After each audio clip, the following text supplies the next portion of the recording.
Reels वाली बहू। प्रज्ञा को रील्स बनाने का बड़ा ही शौक है। वो दिन भर रील्स बनाती रहती है, खाते पीते घूमते, कॉलेज में, घर में। रील्स बनाने के कारण प्रज्ञा पूरे कॉलेज में हाईलाइटेड है। वही मनीषा चिंता में डूबी रहती है।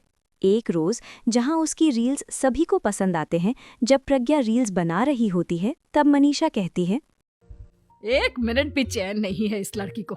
ये नहीं कि खाना तो आराम से खा ले, लेकिन नहीं, अरे थोड़ी देर रील्स नहीं बनाओगी तो आसमान नहीं टूट पड़ेगा। अरे मम्मी, इसी को तो कहते हैं डिटर्मिनेशन। तुम नहीं समझोगी ये सब। भगवान, इस लड़की को सद्बुद्धि दे।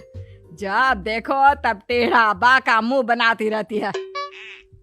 और मनीषा की बात का प्रज्ञा पर जरा भी असर नहीं होता और वो खाते खाते रील्स बनाने लगती है।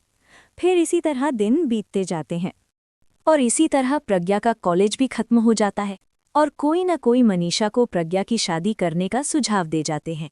ये शादी कर देनी चाहिए। अपने घर के काम काज में व्यस्त हो जाएगी तो खुद ही ये रील्स और नाच गाना बंद हो जाएगा। तभी मनीषा और प्रेम प्रज्ञा के लिए एक अच्छा लड़का ढूंढने लगते हैं और तभी विकी का रिश्ता प्रज्ञा के लिए आता है। विकी ने प्रज्ञा को उसकी रील्स देख के पसंद कर लिया था और अगले दिन विकी अपने माता पिता के साथ प्रज्ञा के घर पहुंच जाता है, जहां प्रज्ञा साड़ी पहने और हाथों में चाय की ट्रे लिए उनके सामने आती है। जब विकी को पसंद है तो हमें भी बहू पसंद है। बहन जी, आप बारात की तैयारी कीजिए। एक बार लड़का लड़की अकेले में बात कर ले तो अच्छा रहेगा। हाँ हाँ, क्यों नहीं। मनीषा। तभी मनीषा विक्की को प्रज्ञा के कमरे में भेजती है, जहां प्रज्ञा पहले से ही रील्स बना रही होती है। तभी विक्की कहता है, आ गए आपके साजन जी। हमारे साथ ये रील्स कंप्लीट करती तो और भी अच्छा रहता। अच्छा जी, अब आ ही गए हैं तो बना ही लेती हूँ आपके साथ। दोनों मिलकर रील्स बनाते हैं। जब वी मेट तुरंत पोस्ट भी कर देते हैं। तभी विकी कहता है, आप साड़ी में चाय लेकर आई, तब मुझे लगा कि कहीं मैं गलत घर में तो नहीं आ गया। अब सही है। दोनों की शादी पक्की हो जाती है और शादी के दिन भी प्रज्ञा रील्स बनाने से चूकती नहीं। यहाँ तक कि बारात के समय भी नाचते हुए रील्स बनाती है। सभी लोग प्रज्ञा की तारीफ के पुल बांध देते हैं और प्रज्ञा नाचती गाती अपने ससुराल चली जाती है। सब कुछ अच्छा चल रहा होता है। प्रज्ञा यहाँ भी दिन भर हर चीज की रील्स बनाती रहती है।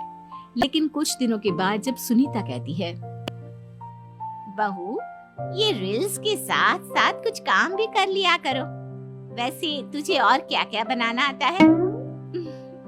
मम्मी जी, वैसे तो सब कहते हैं कि मैं सब कुछ अच्छा बनाती हूँ, लेकिन मुझे लगता है कि मैं मैगी अच्छा बना लेती हूँ। हाँ, कॉफी भी अच्छा बना लेती हूँ और मुंह तो सबसे अच्छा बना लेती हूँ। हैं? अच्छा अच्छा। सुनीता अपना माथा पकड़ लेती है और कहती है, बहू, कुछ खाना बनाना भी सीख लेती। मम्मी जी, मैं लंबी प्लानिंग कर रही हूँ। जल्दी ही मैं इतनी फेमस हो जाऊंगी कि मुझे पैसे मिलने लगेंगे। हम दोनों सास बहू राज करेंगे, राज। नौकर काम करेंगी और लोगों की तो लाइन लगेगी हमसे मिलने के लिए। तेरा दिमाग खराब हो गया है क्या बहू? हंसी मजाक तक ठीक है, लेकिन इस तरह घर नहीं चलते। जितना जल्दी हो इस घर के तौर तरीकों को सीख लो।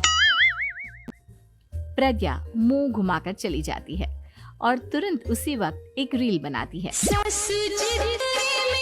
ये देख सुनीता का गुस्सा 7वें आसमान पर चला जाता है और विक्की के घर आती ही सुनीता उसे सब कुछ बताती है। विक्की भी अब प्रज्ञा की इन हरकतों से परेशान हो जाता है। तुम टेंशन मत लो मम्मा, मैं देख लूंगा। विक्की कमरे में जाता है तो देखता है कि प्रज्ञा रील्स बना रही है। विक्की बड़े ही प्यार से प्रज्ञा से कहता है, प्रज्ञा, इन सब के लिए मैं तुम्हें मना नहीं कर रहा हूँ, लेकिन फिर भी हर वक्त तो ये अच्छा नहीं लगता ना।